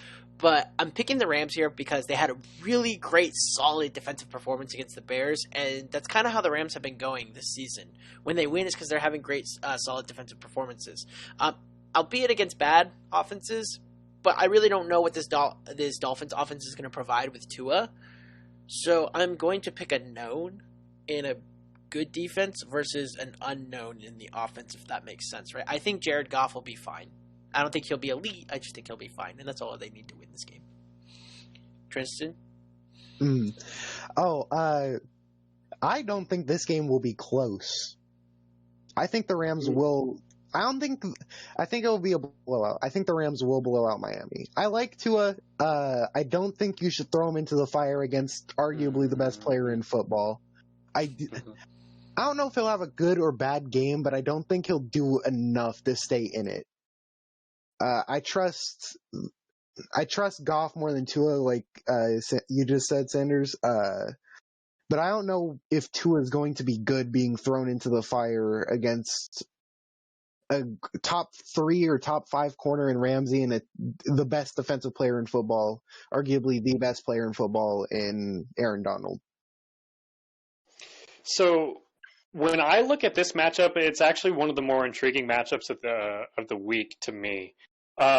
First things first, I'm picking the Rams, but I think it might, because I could definitely see it being a blowout if Tua isn't quite ready and he is facing Aaron Donald. But over the years, we've seen quarterbacks make their debut and be really successful. We saw it with Josh Rosen. His first game was probably his best game as a passer versus Seattle, but then teams got film on him and he regressed. Kyler Murray, his debut, at least in the second half or the fourth quarter and overtime, were incredible. And then teams got some film on him and he regressed for the following weeks, and then he adapted. We've seen this with multiple quarterbacks. We saw it with Gardner Minshew. We saw it with Daniel Jones. I could go on and on and on. Typically, players, and specifically quarterbacks making their NFL debut, the NFL debut is pretty good. Joe Burrow, Justin Herbert, I can go on and on and on. We've been seeing these young quarterbacks have good first career starts. I'm not sure how I feel about Tua yet, because I was probably the most skeptical about him than any of the quarterbacks coming out.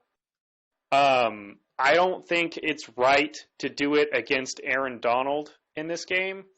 I'm taking the Rams, again, kind of like what you said, Sanders. I think it's a known, but I think Tua will play better than expected, and I'm thankful that the Cardinals will be playing him after we get some film on him. All right, cool. So I'm picking the next game for all three of us. All three of us are picking the Chiefs against the Jets because the Jets are still coached by Adam Gase. Moving on. The next one is the Packers and the Vikings. It's a divisional game, and it should be tough, and there's potential for the Vikings to spoil them here, but honestly, this is at Lambeau Field. I don't dare. I'm not going to pick the Vikings here. I think they are what they are at this point, which is a competitive 1-5 team. But that's the thing. They're 1-5. They're competitive, and maybe it'll be close, but it's a Packers win nevertheless. Pardue? Yeah, I don't even really need to say anything. I'm going Packers. Cool. Tristan? Yeah, Packers too. I think it'll be closer, but I don't think Minnesota will win. Awesome.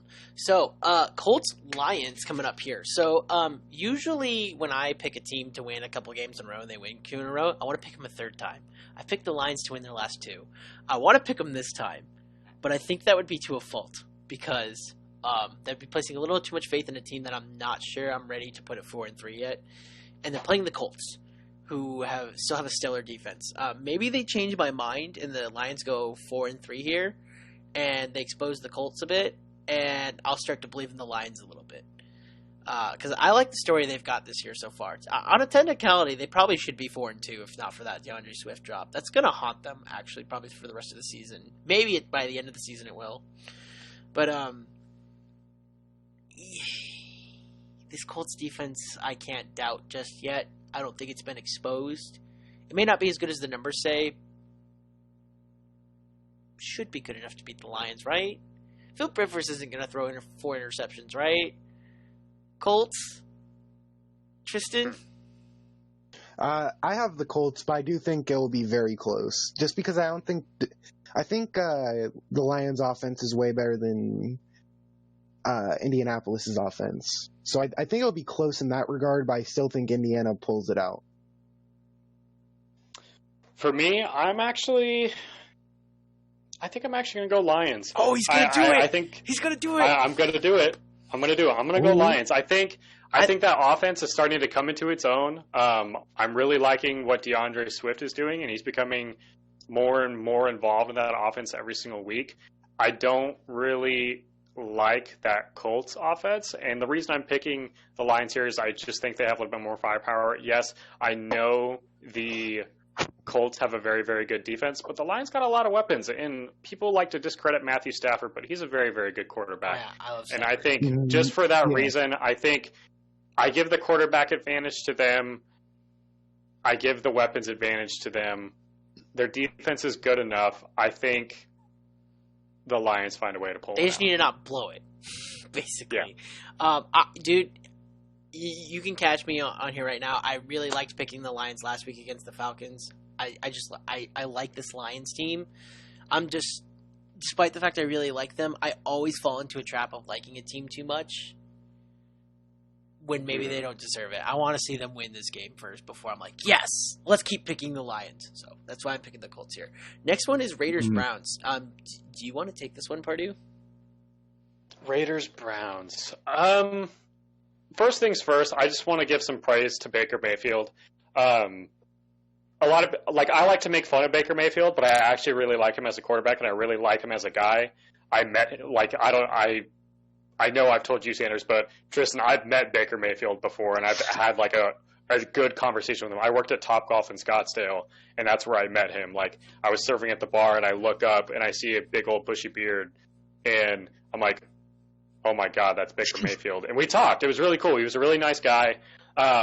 So him having that performance last week and bringing his team back, or not necessarily back, but just having that shootout, and from the start he started 0 for 5 and then completed 24 straight passes. Just absolutely insane what he did in that game. Unfortunate that he lost his best weapon in OBJ for the season to a torn ACL. That being said, I really like what the Raiders are doing. I think they're a really good team. That defense is playing well. That offense is playing within the scheme of John Gruden, and John Gruden's a really good coach. But I really like what the Browns are doing. And I think they'll have the ability to run on that team with Kareem Hunt. And I think even with the loss of OBJ, they still – well, then again, I was going to mention Austin Hooper, but he might still be out with appendicitis. I don't know. Even without those weapons, we really saw Baker Mayfield go off. And I know it was against the Bengals, but I just think they're going to carry that momentum, and Baker Mayfield's going to carry that swagger into this game. And I'm going to take the Browns. Yeah, cool. I'm making this one quick. I got the Browns because I like the Raiders. I don't love them, right? And I like the Browns more. And if you're asking me, both of these teams want to play the same style. They want to have complementary quarterback play with a smash-mouth running game. The better defense wins the game in that kind of sense if the offense is the same. So, Browns. I'm actually going to go with the Raiders for this one. I don't like their defense is okay, but Tampa Bay scored on them almost at will. But I do like when I see the Browns play even above average teams, they don't seem to do as well. And I think Vegas has had a very tough schedule of playing just good team after good team. The record doesn't really indicate how well they're doing, and I think the Raiders will win, probably in a shootout game. Alrighty, cool. A shootout game. Dang, that's way different than what I was expecting. All right, next one is Titans-Bengals. Is anyone brave enough to pick the Bengals? Because I feel like we should pick the Titans by default. Yeah, I'm not taking the Bengals. I really love Joe Burrow and what he's doing. What he's doing on a week-to-week basis is absolutely incredible for a rookie quarterback. That being said, there's nothing else on that team. Titans. Nah, I'm picking Titans too. There's not much to be said. I like the Bengals offense, but their defense is too bad to do anything. Cool. So, next game, I'm going to put my quick thoughts. I'm sure Pardue will have more to say, but I'm going to say this is the game that buries the Patriots for the season because it's a divisional game of the Bills and the Patriots, and it's in Buffalo, and I'm picking the Bills to win this. Even if it's a dirty, messy game and the Bills don't look amazing, I don't see how they lose to this Patriots team that lost to both the Broncos and the 49ers. Not that those teams are terrible, because they're not terrible, right? They're not elite, but they're not terrible. I view the Bills' roster to be better, so I just don't see how they win this game, honestly. Bills. This one's actually really tough for me. Pardue. Go ahead, Pardue. Okay, sorry. No, keep going. So this one's actually really tough for me because Bill Belichick, man. I can't think of the last time a Patriots lost 3 games in a row. And I know they don't have Tom Brady anymore. And I know all these players dropped out due to COVID. But it's really hard to pick a Bill Belichick after losing 2 in a row. That being said, there isn't a lot of talent. Cam Newton looks really awful. He doesn't seem to be a fit in this offense. Yeah, I'm not really enjoying what the Bills are putting on the field right now, and I'm not entirely confident in this pick. But I think I'm just going to go Bills. I'll give it to them because they're at home. I'm going to go with the Bills as well. I don't think it's just because they're at home. I've lost more and more of like faith in the fact that New England can do or can beat contending teams even. Just playoff contention. I think the Bills will win. I don't think New England's going to even score that much. I think maybe like 10 to the 17 range. I think that's on. I think this game's going to be ugly. Probably. Oh, Sam. To be quite honest, Sam. yeah. It's going to be a stomp or ugly, but either way, I think it favors the Bills. Chargers and Broncos. Well, I mean, I guess it kind of depends. You know, do you favor the Broncos defense or do you favor the Chargers offense? Last week was abysmal for the Broncos, to put it lightly. I watched the game because I like Drew Lock personally. But he had a horrible, abysmal game on Sunday. And if that, I don't think that's any indication how he continues. But if it is an indication of how he continues, then he's not going to provide a winning chance for them. Whereas Justin Herbert, on the other hand, has been fantastic. I've loved watching Justin Herbert. I turned on the Jaguars-Chargers game, which was, on paper, a terrible game to watch. But I turned it on because I'm like, I want to watch Justin Herbert. And it was a really fun game. All this being said, I'm favoring the Chargers. I understand he's a rookie quarterback and Vic Fangio is going to plan for that. But I think the Chargers have the firepower to beat this Broncos team. And so that's why I'm picking the Chargers. Tristan? I'm going to pick the Chargers. I think Drew Lock's fine, but I think he's super overhyped as a quarterback. He had some good starts, especially against Houston last year. But this year he's kind of just, I wouldn't even say he's mediocre, but he hasn't been great. Hey, this is the best way to describe him. Exceptional. Sorry. Herbert's probably the rookie of the year, just in my opinion. Hey, he's on my page. See, Pardue, I'm not the only one. I think... Still Joey B. No. I think Herbert will outplay Locke, and I think the Chargers will win. Yeah, when I'm looking at this matchup, you may not know, Tristan, but I've gotten in fights with Sanders over this. I hate Drew Lock. Well, I don't hate him, but he is so unimpressive. Put it this way. The Next Gen's stats website closely compares him to the Cardinals' third-string quarterback, Brett Hundley, who lost his job to a Canadian quarterback out of the CFL. That's enough to tell me. And just the eye test, he doesn't pass it for me. And he's just a guy. And I don't think Justin Herbert is just a guy, and that's all it really comes down to. This quarterback matchup, Justin Herbert's far superior. I'm taking Chargers. It's kind of my thoughts on Locke as well. Alrighty, cool. 49ers Seahawks. Tough one. Ultimately, because like I said, I'm trying to keep these short. I'm favoring the Seahawks. Like I said, I think they had a very uncharacteristic night on Sunday night. I picked the Cardinals to win. I wanted them to win. But the Cardinals were helped by the fact that Wilson was very uncharacteristic in the second half, right? And part of that was defensive scheme, defensive pressure. No taking away from the Cardinals, but this man's not throwing 3 interceptions every game, right?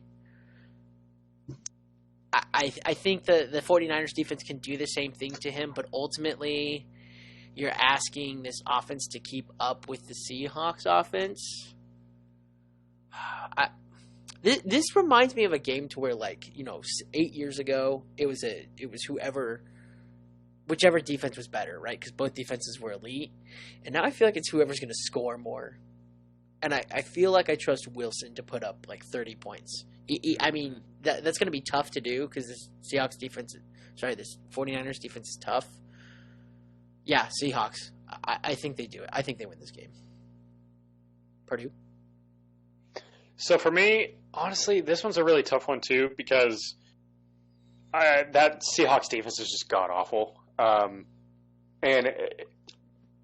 because my initial thought was I think the Seahawks offense is powerful enough to get away in this game because I don't think Jimmy Garoppolo and company are good enough to keep up with Russell Wilson and company. But then I thought about it, I'm like, okay, that's not true because this Seahawks defense can get got by the Jets, I'm sure. I'm going to go Seahawks just because I like Russell Wilson more. And I like Pete Carroll more, believe it or not, even though I do think Kyle Shanahan's a brilliant mind. But I do think the Cardinals laid the groundwork to how to beat the Seahawks offense and get to Russell Wilson. And I'm sure they'll adapt because they're pros.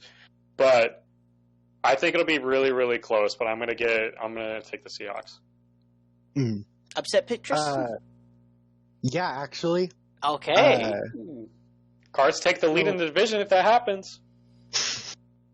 I think I really like Seattle's offense, but I think this is the time of the year where they'll take like a slight skid.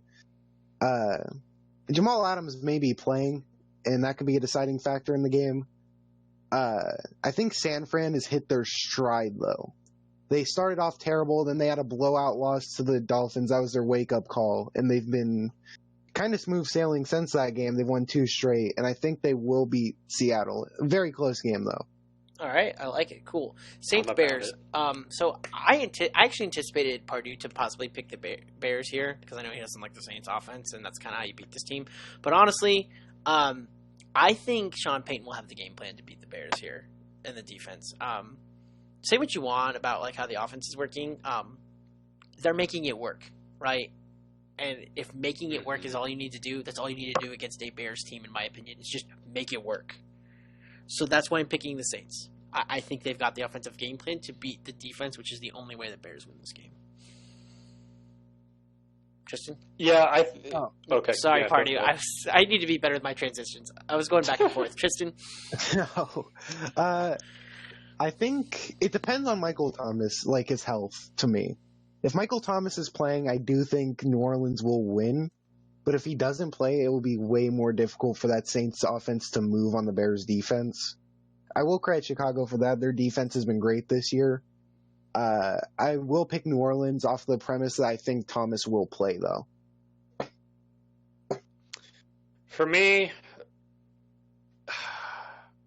the Bears offense is just so icky. And the Saints defense, I think, doesn't get enough credit as well either. And I think that's honestly a big reason why they're 4-2 and not necessarily their offense. I know Alvin Kamara has been playing out of his mind, but I'm not impressed by Drew Brees. I'm not impressed by any of their receivers. I think mostly the Saints' success so far this season has been solely based from their defense and Alvin Kamara.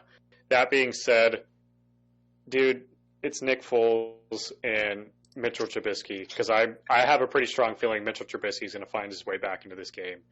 That being said, that probably means the Bears are going to come with some crazy comeback victory. You know what? Screw it, Bears. Oh, I knew it. Ooh. I knew it was going to happen. I knew it. Oh, my goodness. I need to gain ground anyway. So, anyways, so the hopefully not Sunday night game is the Cowboys and the Eagles. I'm just not picking the Cowboys anymore because of the. If you are in the football world and you don't know about the dreadful state that the Cowboys is in, you need to wake up. So I'm picking the Eagles simply because I don't believe in the Cowboys' ability to win. I'm picking the Eagles as well. I don't think, unless there's a change and a change fast, I don't know if Dallas, they could win another game or two, but that's all I can see them winning. I could see Philly somehow going like 8-8, or not 8-8 because they have a tie, but like 7-8-1. I could see them going there. Or 8-7-1, maybe. Maybe, but I do think Philly will easily win this game. Yeah, I don't even think it matters. That front office and just anything involving the Cowboys right now is just an absolute mess. It's about to get really ugly in Dallas. Go Eagles. So, last one. Yeah, your aunt will be happy about that. She's an Eagles fan, right? Yeah. Yeah, cool. Yes. Last one.